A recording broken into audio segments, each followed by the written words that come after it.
Bom, nós vamos ver o livro terceiro do Livro dos Espíritos, que fala sobre as leis morais, no capítulo 7, sobre a lei da sociedade. Nós vamos ver um pouco hoje sobre os laços de família. Questão 773. Por que é que entre os animais, os pais dos filhos deixam de reconhecer-se desde que estes não mais precisam de cuidados? Então a pergunta de Allan Kardec é sobre, ele começa sobre os animais, Por que eles, logo que os filhotinhos já deixam de precisar deles, eles param de ter aquele relacionamento familiar na vida humana, E aí os espíritos responderam: os animais vivem vida material e não vida moral. Então, diferente das pessoas, A ternura da mãe pelos filhos tem por princípio o instinto de conservação dos seres que ela deu à luz. Logo que esses seres podem cuidar de si mesmos, está ela com a sua tarefa concluída. Nada mais lhe exige a natureza. Por isso é que os abandona, a fim de se ocupar com os recém-vindos. Então, como a missão dela é só ter aqueles primeiros cuidados, quando os filhotes começam a ter a sua vida própria, eles abandonam, porque eles não têm essa natureza moral como os seres humanos. A questão 774. Há pessoas que, do fato de os animais, ao cabo de certo tempo, abandonarem suas crias, deduzem não serem os laços de família entre os homens mais do que resultado dos costumes sociais e não efeito de uma lei da natureza. O que devemos pensar a respeito? Então ele comenta, de pessoas que acham que essa relação que a gente tem, os humanos têm, de continuarem vivendo em família é uma questão de costume, E aí ele está perguntando o que nós devemos pensar a respeito disso. E a resposta dos espíritos foram o seguinte: diverso dos animais é o destino do homem. Por que, então, quererem identificá-lo com estes? Há no homem alguma coisa mais, além das necessidades físicas. Há necessidade de progredir. Então, ele está dizendo que os animais são diferentes mesmo dos homens. Por que a gente precisa ficar comparando, Não há necessidade de ficar comparando. Então, os homens também têm a necessidade de progredir, Por isso que também tem essa diferença. Os laços sociais são necessários ao progresso e os da família mais apertados tornam os primeiros. Eis porque os segundos constituem uma lei da natureza.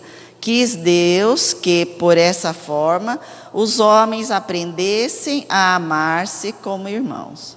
Então, por isso, a gente tem essa necessidade de viver em sociedade por causa do progresso, Um vai ajudando o outro, Então, por isso que a gente tem essa necessidade de estar um com o outro, Um ajudando o outro. A questão 775. Qual seria para a sociedade o resultado do relaxamento dos laços de família? Porque muitos acham que esse negócio de formar a família, que já é coisa ultrapassada, E aí ele está perguntando assim: e esse relaxamento dos laços de família, qual que seria esse resultado se acontecesse? E os espíritos responderam: uma recrudescência do egoísmo. Então, por que a gente quer ficar longe da família? Morar sozinho? É por causa do nosso egoísmo. A gente não quer dividir o espaço, não quer se indispor com o outro da família, puro egoísmo nosso, de querermos fazer esse laço como se fosse uma coisa ultrapassada.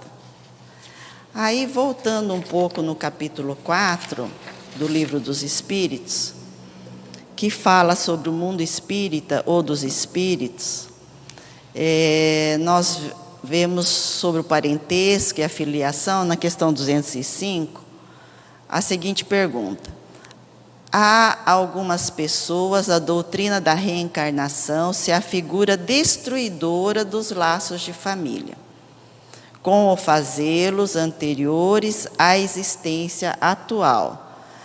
Então, quando a gente estuda sobre a reencarnação, compreende, que nós temos várias existências, na nossa vida, e que muitas vezes, quando as pessoas começam a entender um pouco da reencarnação, questionam que essa lei da reencarnação enfraqueceria os laços de família. E por isso que ele está perguntando.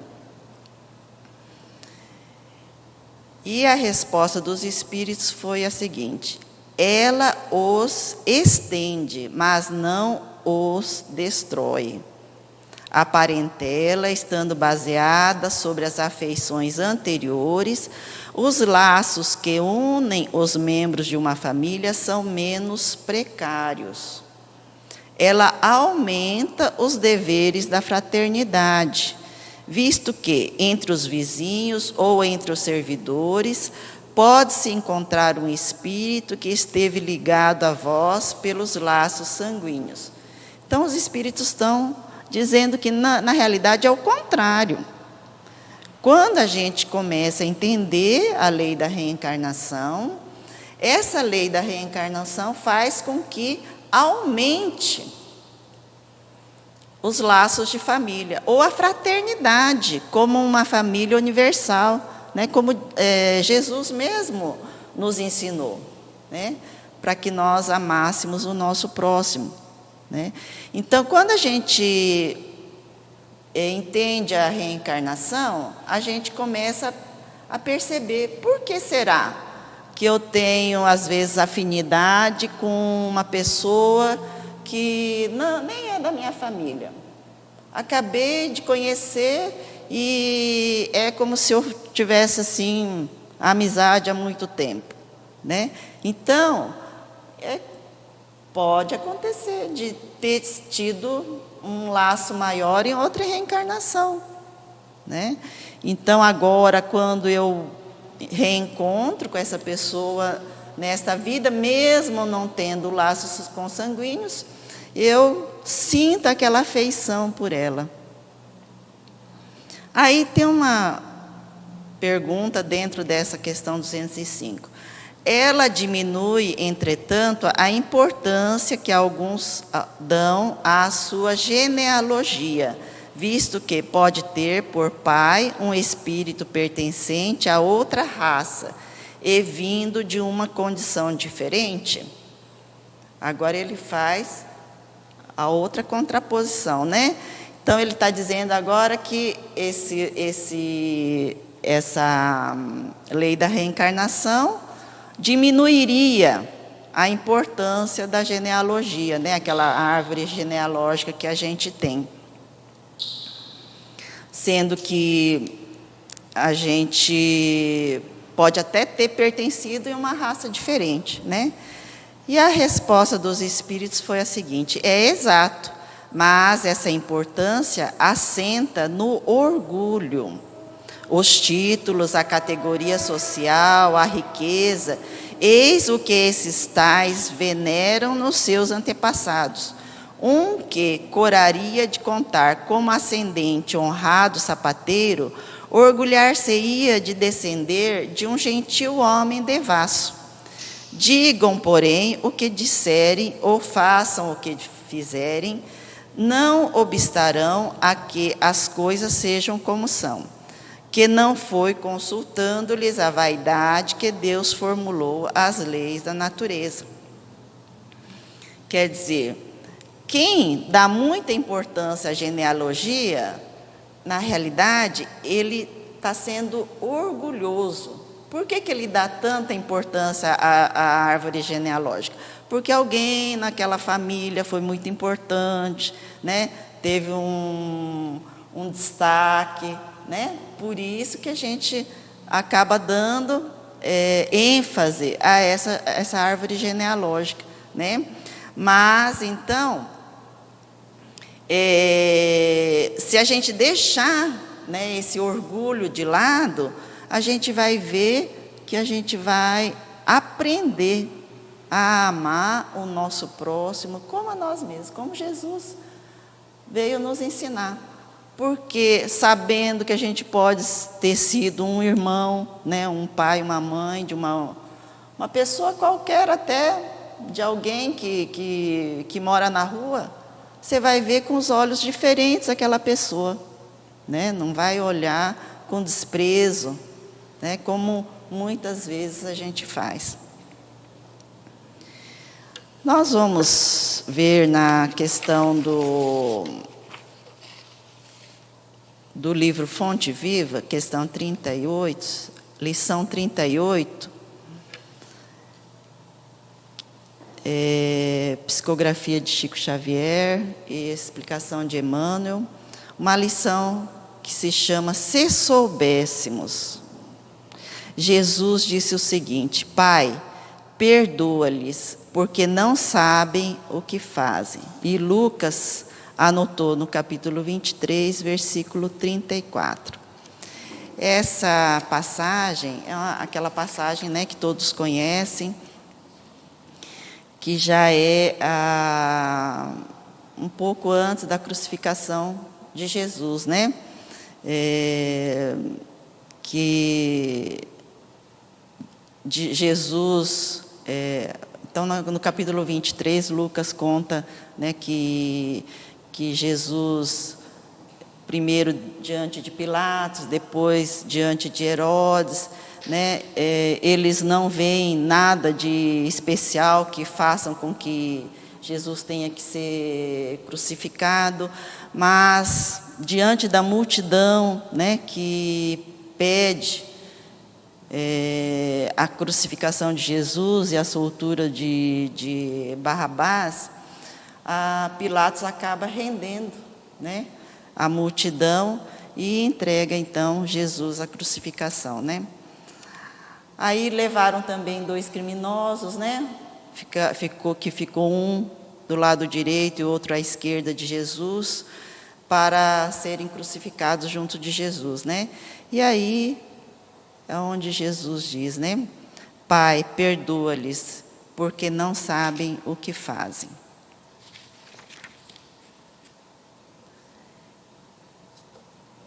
E nós vamos ver então o que Emmanuel diz sobre esse versículo. Se o homem homicida conhecesse de antemão o tributo de dor que a vida lhe cobrará, no reajuste do seu destino, preferiria não ter braços para desferir qualquer golpe. Então, o assassino, né? Se ele soubesse o que está por vir, né, pelo ato dele fazer esse assassinato, né, o que ele colheria nessa vida ou talvez em outra, né, ele preferiria não ter esses braços para cometer esse assassínio. Se o caluniador pudesse eliminar a crosta de sombra que lhe enlouquece a visão, observando o sofrimento que o espera no acerto de contas com a verdade, paralisaria as cordas vocais ou imobilizaria a pena, a fim de não se confiar à acusação descabida. Então, caluniador é aquele que, né, fala mal do outro, né? Hoje a gente colocaria, além da voz e além da pena, os dedos, né? que vai digitar nas redes sociais para ficar falando mal do outro, né? Inventando coisa do outro, né? Então, quando a gente fosse caluniar alguém, a gente pensasse, né? O que a gente está plantando e o que nós vamos colher com isso, né? Nós preferiríamos estar sem as cordas vocais, né? Ou sem o braço, ou sem as mãos para poder digitar, do que a sombra que nos espera. Se o desertor do bem conseguisse enxergar as perigosas ciladas com que as trevas lhe furtarão o contentamento de viver, deter-se-ia feliz sob as algemas santificantes dos mais pesados deveres. Então, os desertores do bem, né? Quando a gente deixa de fazer o bem, né? Se a gente enxergasse as ciladas que estão, né? Essa vontade de viver, né? Esse contentamento de viver que a gente perde, né? Quando a gente deixa de fazer o bem, a gente faria diferente, né? Se o ingrato percebesse o fel de amargura que lhe invadirá, mais tarde o coração não perpetraria o delito da indiferença. Então, aquele ingrato, né? Se a gente enxergasse, né, essa amargura que nos invadirá, né? A gente deixaria essa indiferença, né? Seria mais grato por tudo, né? Se o egoísta contemplasse a solidão infernal que o aguarda, nunca se apartaria da prática infatigável da fraternidade e da cooperação. Então, quando a gente é egoísta, né, o que nos espera? É a solidão. Né? Então, se a gente enxergasse a solidão que a gente vai ter na nossa vida ou em outra vida, a gente deixaria, né, de ser egoísta. Iria praticar, né, a fraternidade, a cooperação. Se o glutão enxergasse os desequilíbrios para os quais encaminha o próprio corpo, apressando a marcha para a morte, renderia culto invariável à frugalidade e à harmonia. Então, agora é aquele que come demais, né?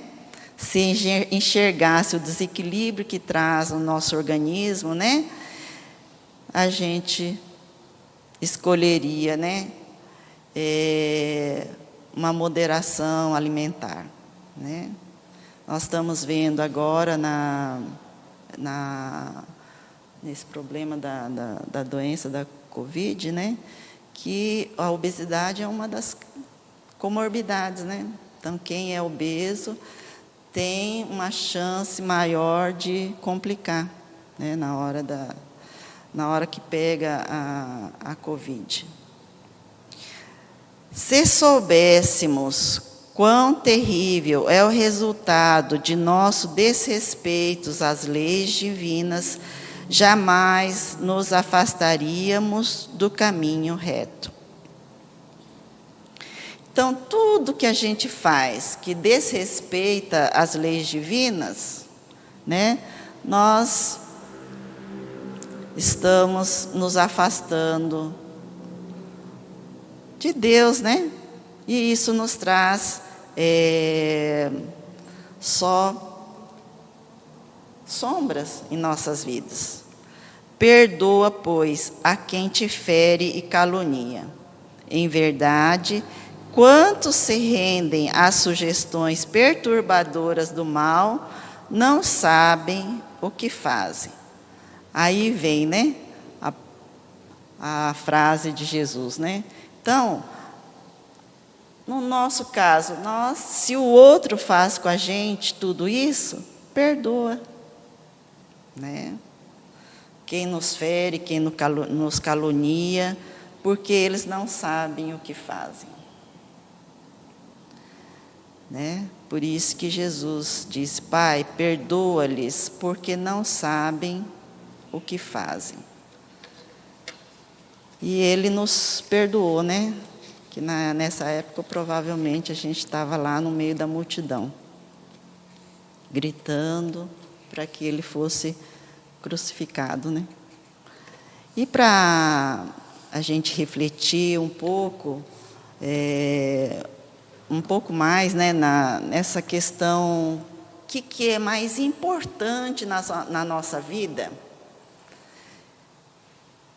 porque essa doença, né, que mexeu tanto com a vida da gente, né, que a gente não pode mais se reunir, não pode tanto na comunidade religiosa quanto os familiares, né?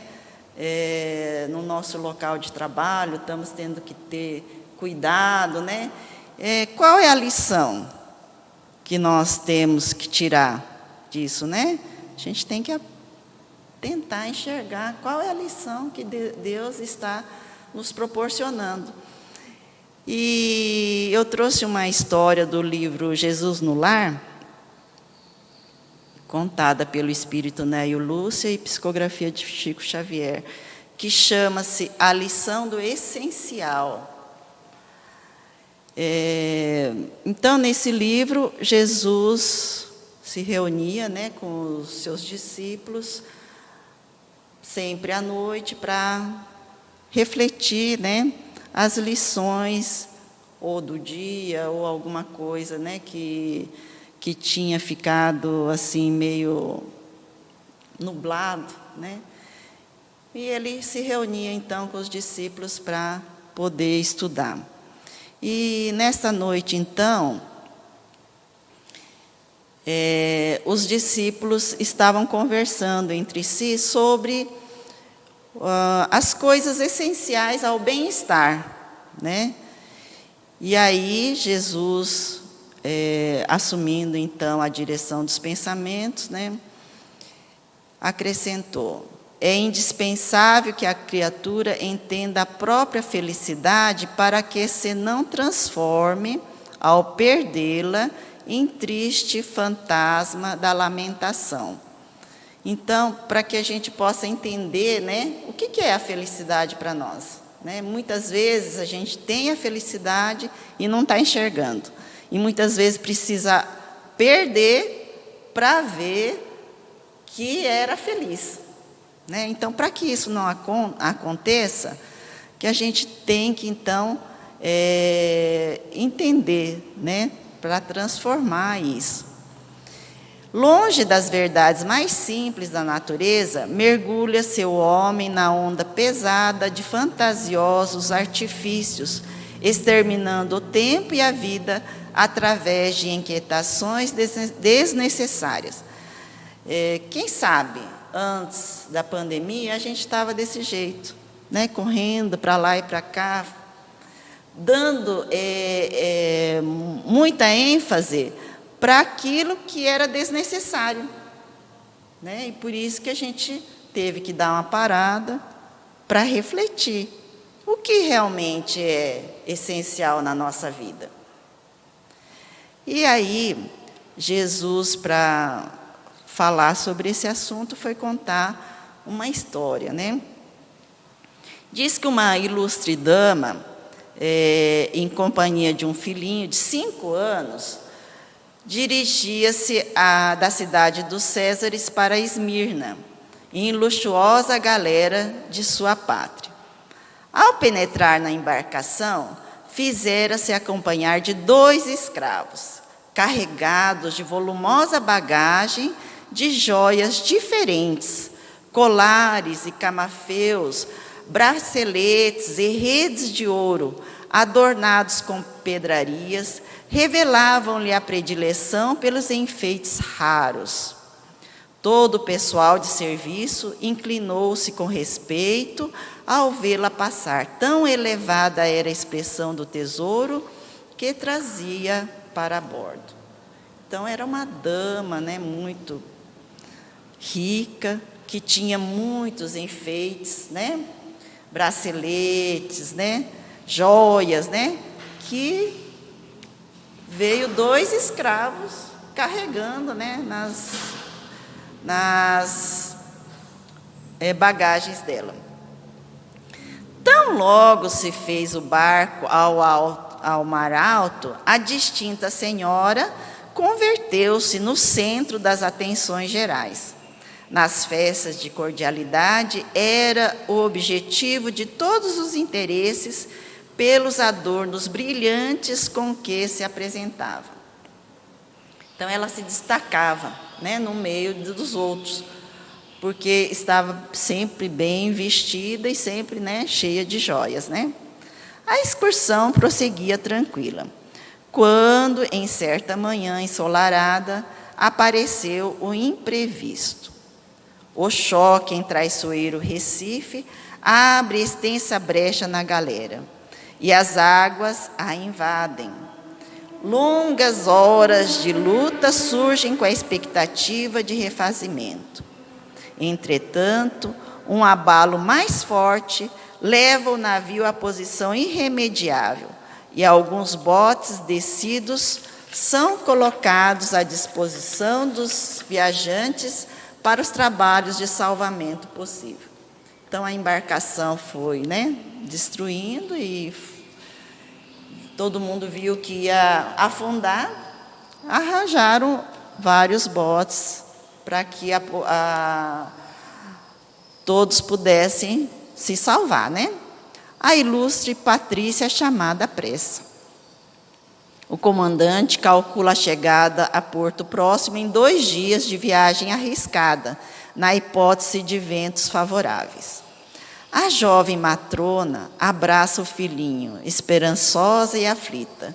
Dentro em pouco, ela atinge o pequeno barco de socorro, sustentando a criança e pequeno pacote, em que os companheiros julgaram trouxesse as joias mais valiosas. Todavia, apresentando o conteúdo aos poucos irmãos de infortúnio que seguiriam junto dela, exclamou: meu filho é o que possuo de mais precioso, e aqui tenho o que considero de mais útil. O insignificante volume continha 2 pães e 10 figos maduros, com os quais se alimentou a reduzida comunidade de náufragos durante as horas aflitivas que os separavam da terra firme. Então, as joias, né? Tudo ela deixou para trás, porque não era importante na vida dela. O que era mais importante na vida dela? Era o filho de 5 anos e chegar viva até um local seguro, um solo, né, firme. E para que eles chegassem nesse solo firme, precisava um pouco de alimento. E é o que ela levou naquele pacotinho, né? Um pouquinho de alimento que todos ali no barco conseguiram se alimentar pouco, mas para chegar vivo aonde eles precisavam chegar. O mestre, então, repousou por alguns segundos e acrescentou: a felicidade real não se fundamenta em riquezas transitórias, porque um dia sempre chega em que o homem é constrangido a separar-se dos bens exteriores mais queridos ao coração. Os loucos se apegam a terras e moinhos, moedas e honras, vinhos e prazeres, como se nunca devessem acertar contas com a morte. O espírito prudente, porém, não desconhece que todos os patrimônios do mundo devem ser usados para nosso enriquecimento na virtude e que as bênçãos mais simples da natureza são as bases de nossa tranquilidade essencial. Procuremos, pois, o reino de Deus e sua justiça, tomando a terra o estritamente necessário à manutenção da vida física, e todas as alegrias ser-nos-ão acrescentadas. Então, nesse problema, né, que a gente está tendo de distanciamento social, o que a gente está tendo que fazer? Né? A gente está tendo que ficar com a família. Né? E será que isso não seria o mais importante? Né? Esses laços de família, né? Para que a gente possa aprender a amar uns aos outros. Né? Estamos tendo essa oportunidade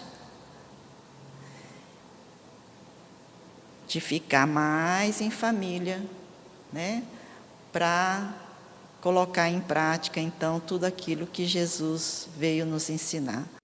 Coisas materiais, a gente não vai levar, né? Riqueza, né? Tem muita gente que não está podendo trabalhar, não está podendo adquirir mais bens, né? Mas será que isso é importante? Então, por isso que nós temos que analisar qual que é o valor essencial em nossas vidas. Fica aí, então, essa lição para que a gente possa também refletir na nossa vida, né? Cada um de nós ver qual é a importância, né, de tudo que tem acontecido em nossas vidas. Vamos, então, encerrar a nossa reunião, fazendo a prece novamente. Vamos elevar os nossos pensamentos a Jesus.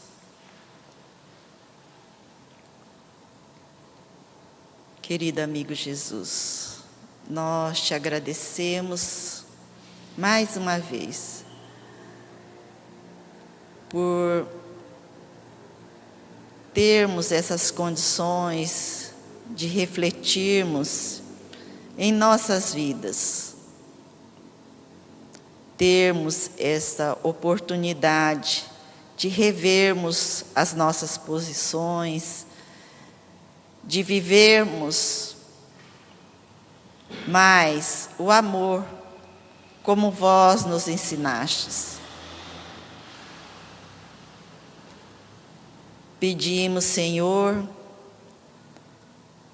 a todos os irmãos que estão nos leitos de hospitais, que estão em suas casas, também passando por dificuldade de saúde, aos seus familiares. Pedimos, Senhor, por todos os profissionais da saúde que estão empenhados em cuidar de todos nós. Pedimos as suas bênçãos, Senhor. Derrame sobre todos o seu bálsamo de amor, o teu carinho, que todos possam se sentir abraçados, para ter forças, coragem, luz, para continuar na sua luta,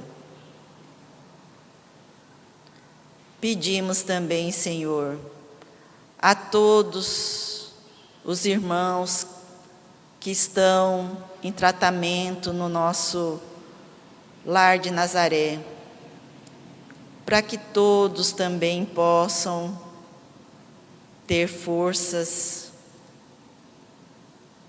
ter a compreensão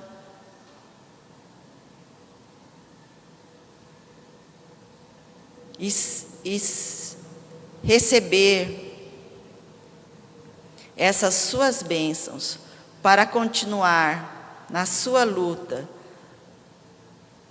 não desistir, ter as esperanças de dias melhores. Pedimos também, Senhor, a cada um de nós, aos nossos familiares, que todos tenhamos também o amor necessário para ampararmos uns aos outros e continuarmos na nossa caminhada. Fique conosco, Senhor, hoje e sempre, que assim seja.